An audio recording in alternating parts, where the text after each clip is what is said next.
नमस्कार दोस्तों मैंने पिछली वीडियो में आपको बताया था कि ई पंजीयन की वेबसाइट पर कॉपी पार्टी कैसे की जाती है। आशा है आपने वो वीडियो ज़रूर देखा होगा और अगर नहीं देखा है तो आप ज़रूर देखिए। इस वीडियो में हम जानेंगे कि ई पंजीयन की सहायता से आप अपने घर की, अपने मकान की, अपनी प्रॉपर्टी की वैल्यू को कैसे जान सकते हैं। क्योंकि जब भी कभी आप प्रॉपर्टी बेचते हैं या ख़रीदते हैं तो आपको ये पता नहीं होता कि सरकार इसकी वैल्यू क्या लगाएगी, क्या आंकेगी और उसी के अनुसार स्टाम्प ड्यूटी लगाई जाती है।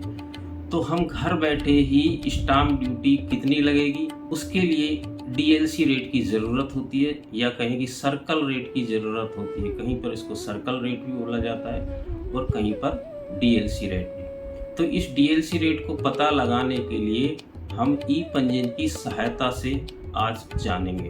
तो चलिए सीधा चलते हैं ई पंजीयन की वेबसाइट पर, कंप्यूटर स्क्रीन पर। आगे बढ़ने से पहले आपसे रिक्वेस्ट है कि अगर आपने अभी तक इस चैनल को सब्सक्राइब नहीं किया है तो प्लीज़ सब्सक्राइब कर लीजिए, जिससे जब भी मैं नया वीडियो डालूं आपको वीडियो की सूचना मिलती रहे। तो चलिए सीधा चलते हैं ई पंजीयन की वेबसाइट पर, कंप्यूटर स्क्रीन पर। सबसे पहले आप ई पंजीयन की साइट खोल लें, epanjiyan.rajasthan.gov.in। यह देखिए आपको दिखाई दे रहा है ई वैल्यू या ऑनलाइन डीएलसी या न्यूनतम मूल्य। यहाँ जाएंगे तो देखेंगे आपसे पूछेगा डिस्ट्रिक्ट क्या है। आप कोई सा भी डिस्ट्रिक्ट ले सकते हैं जो भी आप चाहें, जहाँ की आप डीएलसी देखना चाहते हैं। मैं जयपुर लेता हूँ, इसको सबमिट करेंगे। अब यहाँ आपको दो ऑप्शन दिखाई देते हैं कि ग्रामीण एरिया है या शहरी एरिया है। जैसा भी हो हम अर्बन ले लेते हैं। आगे चलते हैं तो देखो फिर तीन ऑप्शन आपके पास आते हैं, एसआरओ, जोन और कॉलोनी।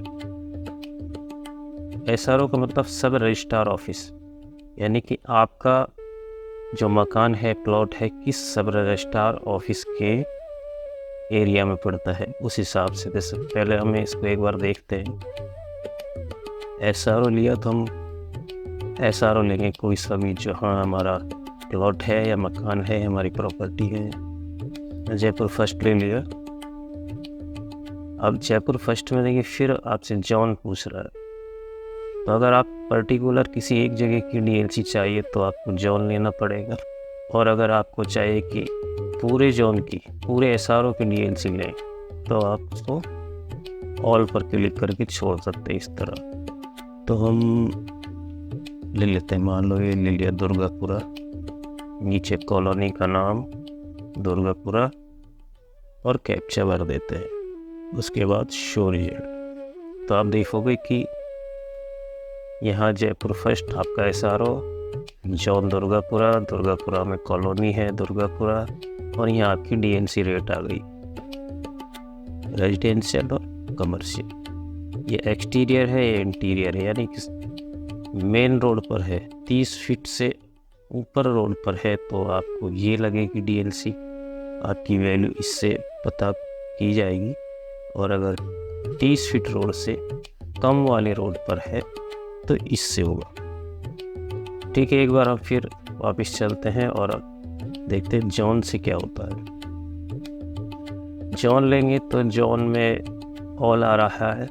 तो यहाँ पहले दुर्गापुरा लिया था, कुछ भी ले सकते हैं, जैसे जयपुर 1, जयपुर फर्स्ट, गांधीनगर लिया, गांधीनगर में फिर कॉलोनी, उसके बाद शो रिजल्ट। तो देखिए गांधीनगर की डीएलसी हमारे सामने आ गई।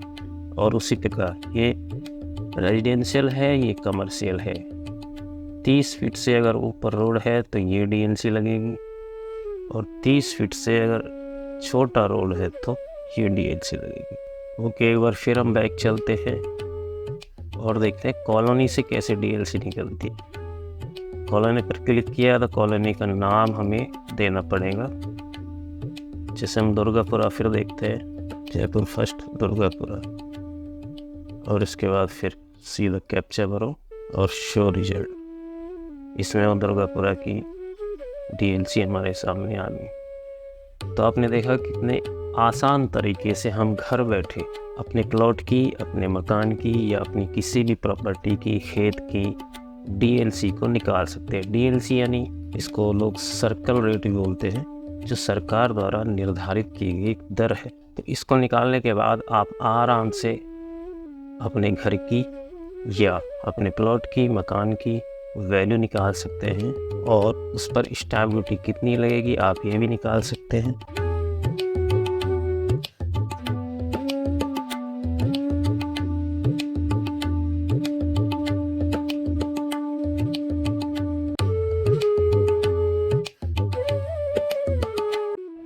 तो दोस्तों मैं समझता हूँ कि आपको काफ़ी कुछ समझ आया होगा कि DLC रेट कैसे निकाला जाता है और कैसे हम अपनी प्रॉपर्टी की वैल्यू पता कर सकते हैं। आशा है आपको ये वीडियो पसंद आया होगा और मैं समझता हूँ कि आपने अब तक सब्सक्राइब कर लिया होगा। अगर नहीं किया है तो प्लीज़ बेल आइकन को प्रेस कर दें और नोटिफिकेशन को भी ऑन कर दें, जिससे आपको सूचनाएं मिलती रहें। थैंक यू, धन्यवाद। फिर मिलते हैं नए वीडियो में।